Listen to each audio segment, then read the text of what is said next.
Hey everybody out there, my name is Sean Joy from TechRaptor, aka Dragnix from YouTube, and this is Spectra. But before I begin this review, I want to make sure you guys know that this key was obtained from the developer. In particular, the key was given to Rutledge in terms of contact from the developer in question, and the key was given to me. I've had no contact with the developer in question, so keep that in mind as I go forward with this review. This is a runner game that comes out on the Steam store July 10th. Now, this embargo lifts on July 9th, so that's probably when you're seeing it at this point, but it is a runner game that does things a little bit differently. Now, the differences are definitely interesting and does add to the gameplay in question. The question will be whether or not it can keep me interested or you interested over the long haul, and I do think that's where its weakness lies. But I'm going to show you exactly what I'm talking about because it does have some interesting mechanics different from what you would expect from games of this genre, at least in my mind. Now, we're going to get right into it. I'm going to play a couple on the normal and a couple on the hardcore mode. Each of the 10 tracks is a different music track, and so the level is generated. It is procedurally generated. It's a little bit weird because the score system that is in terms of the leaderboard, you're going up against somebody who's playing the same music, but maybe not necessarily the same track, which is a little bit weird, but we're going to get into this here. So, as you notice, I am collecting these sort of orbs. These are how I collect points in one way. The idea here is to get to the end of the track in question, as you see on the top right-hand corner, is the amount of time I have left on the track in question. So I'm about 10% through this track at this moment. Now I'm going to take a moment here to have you listen to the music in question because I do think that the music can be hit and miss, but it's all chip tunes and I'm sort of a lover of chip tunes, so take a listen.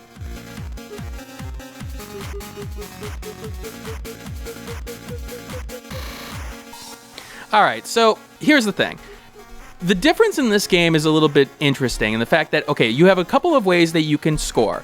One of the ways is to sort of just collect the orbs in question. But as you see those nices that were appearing on the screen, you can also earn points by just sort of skimming the sides of those barriers there. If you run straight onto them, you're going to crash. But if you sort of skim them, you'll actually earn points while doing that. There's another way you earn points by going off the edge of the arena in question and getting air. As you see there, I got some air from going over a hill, but you can also do that on the left and right of the track in question. The thing is that you have to be careful because if you are off the track for a little bit too long, you're going to fall to your doom. Now, notice how I'm earning all these points, and I keep on earning these points, but the thing is that you don't actually collect them at first. What the interesting part about this is the risk and reward mechanic. You earn points, and after a certain period of not earning points, you do collect them. But if you collect, let's say, another cube, it extends the time in which you have to sort of not collect points. So as you see there, I'm 50, 60, 70, and it's resetting the bar. If I run into something like I did there, I'll lose all the points I collected while trying to sort of keep up that combo. And so the question becomes, when do I keep on, getting points, and when do I don't? Now, as you saw there, you do have the multiplier system. So if you hit one of those boost pads, you will get into 2x, 3x. You can get up to like 12x depending on the sort of arrangement of the pads in question.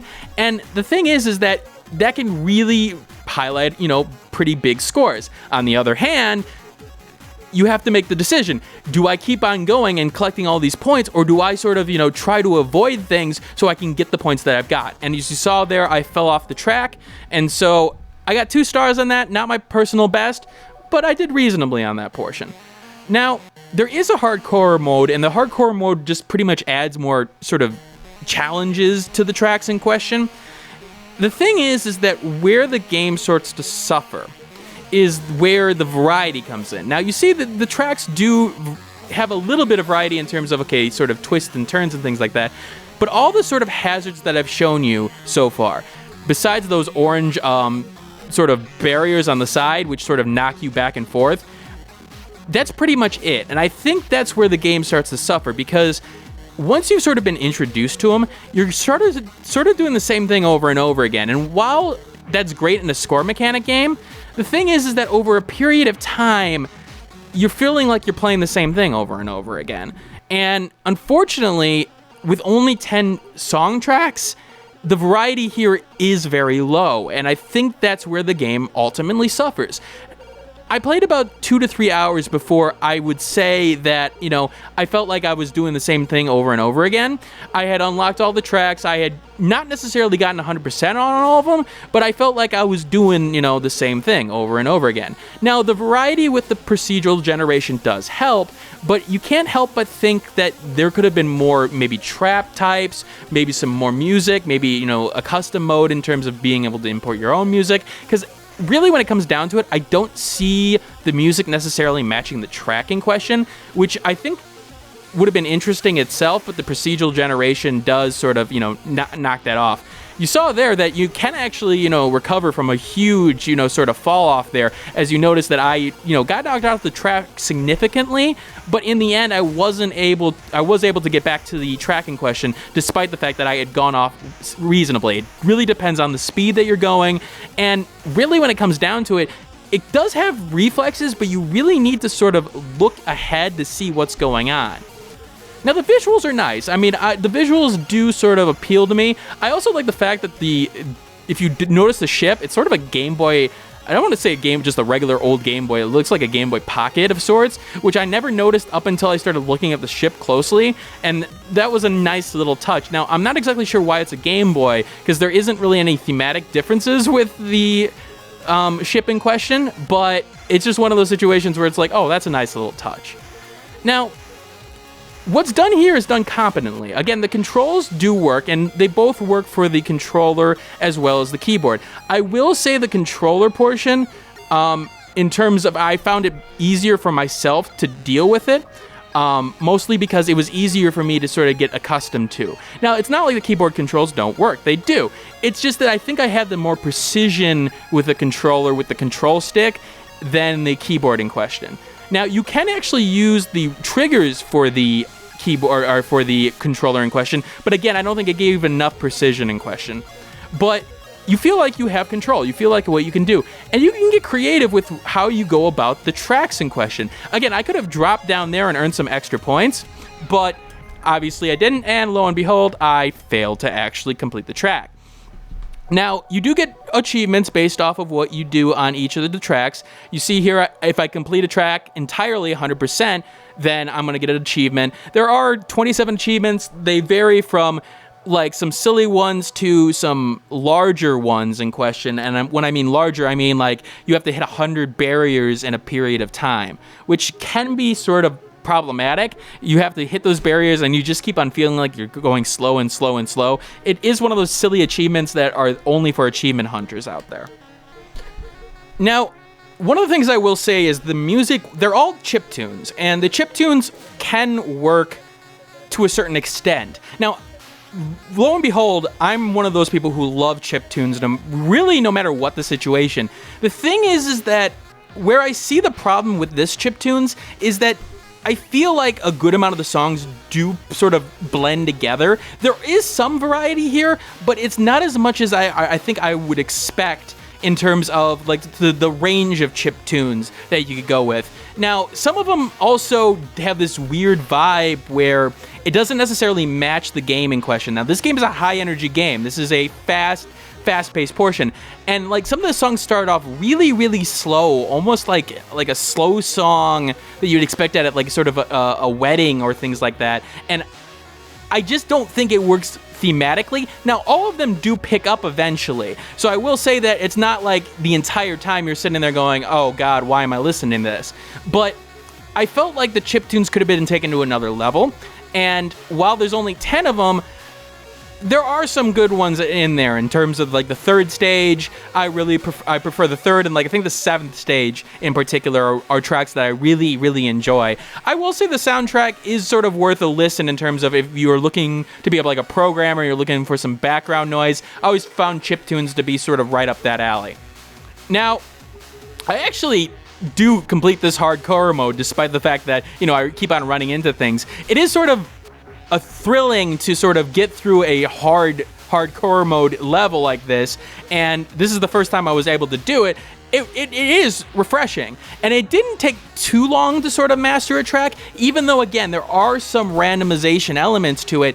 it does sort of keep some thematic things the same. It feels like, even though it's differed a little bit, you are playing a level specific to this track, even though it doesn't seem like it. I almost thought at first that I was like sort of on a music line, and these were sort of the notes that we're playing. That would have been sort of an interesting take on it, but, it does work.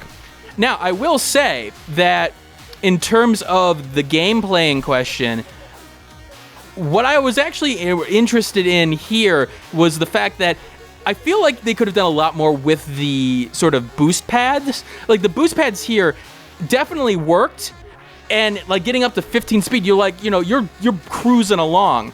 But to a certain extent, there's almost room not to fail. And what I mean by that is that if I'm trying not to get any points because I want to take the points in question, sometimes that's really, really difficult. More difficult than actually dodging things, because there seems to be either a section where you're going to run into something or a point. And you almost have to sort of skirt the edge in order to actually get the points that you've earned at that point. And I think there is some flaws in that design, but, I see what they were going for. I do like the fact that you actually have to avoid things in terms of points. It's not just collect everything. Now, one other thing I really want to mention is the performance.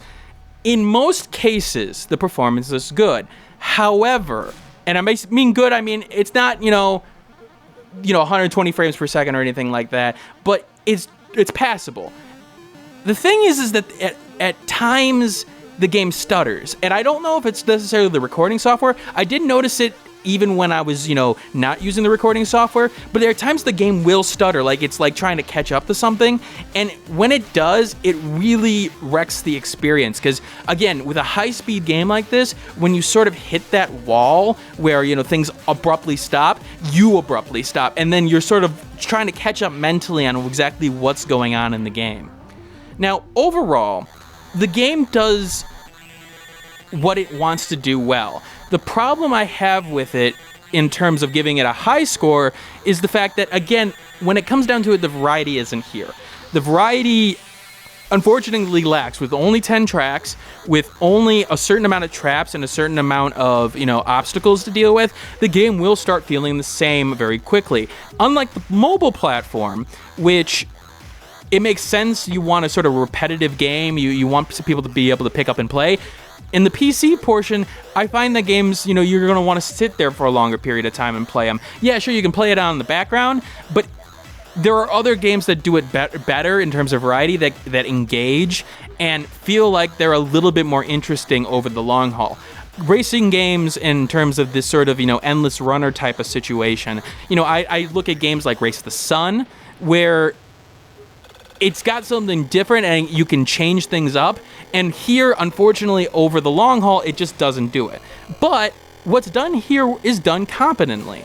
And so for my final score for the game, I'm going to give it a 6.5 out of 10. It's a good game. And depending on the price of when it comes out, always check the fact that when you're dealing with a mobile port, that the game in question on Steam is not more expensive than the mobile game. Now, for some people, that's not a problem. I personally think, the Steam portion should be the same price, if not cheaper, depending on the number of options you have. And with the number of options here, yeah, you get an upscaled resolution, you get the controller support, but in terms of like other options to sort of launch with, you do get your controller binding from the Unity sort of, launcher question, but it doesn't have the other options like, sound sort of manipulation that I would expect.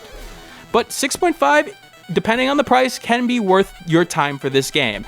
And if you feel like you need an endless runner, this does seem to be towards the middle to the high end of the endless runners that are out there. So you could take a look. This is Dragnix, aka Sean Joy from TechRaptor, signing out. Again, the better things for TechRaptor in terms of feedback that we can get to make us better, leave them in the comments section below. And always comment on that stuff. The only way we're going to become bigger and better is if we get feedback from you guys. So again, let me know what I did wrong, and I will see you all later. And of course, I have to plug my own YouTube channel, right around here because, I'm a shill. All right, I'll see you all later.